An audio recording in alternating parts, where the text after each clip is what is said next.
What is up, everyone? Today, I'm going to be reviewing the 2020 aquatic horror film, Sea Fever. As always, this review is going to be spoiler-free.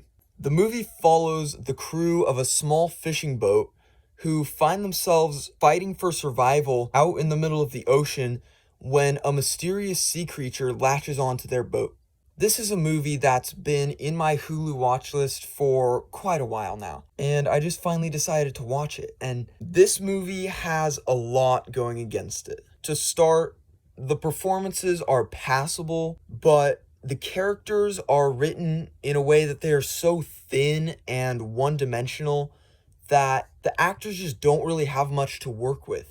I find it really hard to give a shit about these characters as all these bad things are starting to happen to them. There are a lot of points where I can tell the movie really wants me to feel something, but I just can't because I don't have that investment in these characters. And the romance that they try to shoehorn into here, don't even get me started on that. This movie also has some pretty big pacing and structural issues. It's basically structured to where all the most exciting and interesting stuff happens in the second act, which then leaves the movie without much of a third act. So yeah, with all that said, you're probably thinking, what is there to like about this movie? And I have two words for you: sea monster. I'm going to argue that the creature in this movie is the most terrifying sea monster that has ever been brought to the screen. I am just truly enamored by every aspect of this creature that they've created. From the way it looks, to the way it's photographed, and the parts that we're allowed to see and the parts that we're not.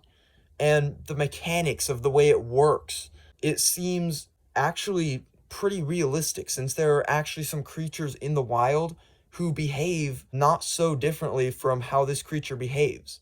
Yeah, this thing is terrifying, and there are some images from this movie involving this creature that are burned into my mind forever. Maybe it's just targeted at exactly my types of fears, but yeah, I'm not going to tell you this movie isn't scary, because it is pretty scary at times.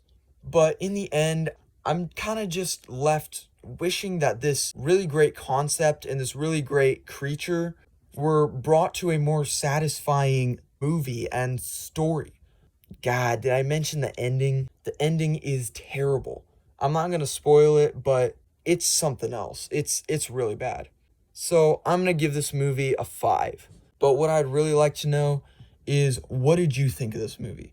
If you disagree with me, feel free to complain about it in the comments, and I will see you in the next video.